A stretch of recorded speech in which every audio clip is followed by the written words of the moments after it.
అలాగే గురువుగారు హనుమంతుడికి సింధూరాన్ని ఎక్కువగా ఇష్టపడుతూ ఉంటారు ఎందుకు? హనుమంతుడికి సింధూర లేపనం చేస్తే ఎప్పుడూ కూడా మనకి ఆనందం కలుగుతుంది అని చెప్తాం. ఎందుకు అంటే ఒకసారి పట్టాభిషేకం మొత్తం అయిన తర్వాత సీతమ్మ వారి దర్శనానికై హనుమంతుల వారు తన అంతఃపురంలోకి వెళ్తారు.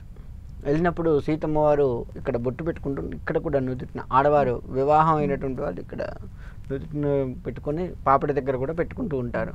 అలా అమ్మవారు సింధూరం పెట్టుకుంటూ ఉంటే హనుమంతుడు చూస్తాడు. అది చూసి అమ్మవారిని అడుగుతాడు, అమ్మ మీరు ఎందుకు అక్కడ బొట్టు పెట్టుకుంటున్నారు, అక్కడ ఎందుకు అసలు ఆ సింధూరాన్ని అక్కడ ఎందుకు ధరిస్తున్నారు అని అడిగితే, ఏ భార్య అయితే నుదుటిన పాపడి దగ్గర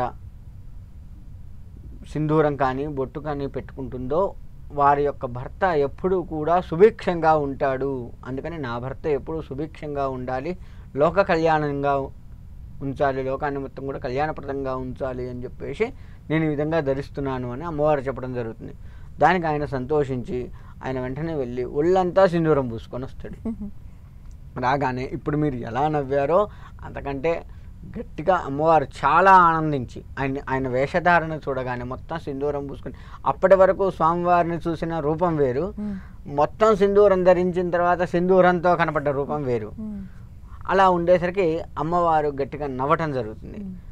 అప్పుడు అది చూసి ఆయన ఇంకా ఆనందపడతాడు. సీతమ్మ వారు ఆనందించింది అంటే హనుమంతుడికి ఇంకా ఆనందం కదా. అప్పటి వరకు ఆమెని మొట్టమొదటి చూసింది శోకంతో చూశారు కదా, ఆనందంతో చూసేసరికి ఆయన ఇంకా తృప్తిపడి అప్పుడు అమ్మవారు స్వామివారు హనుమంతుడును సీతమ్మవారు ఇద్దరూ కూడా అభయమిస్తారు.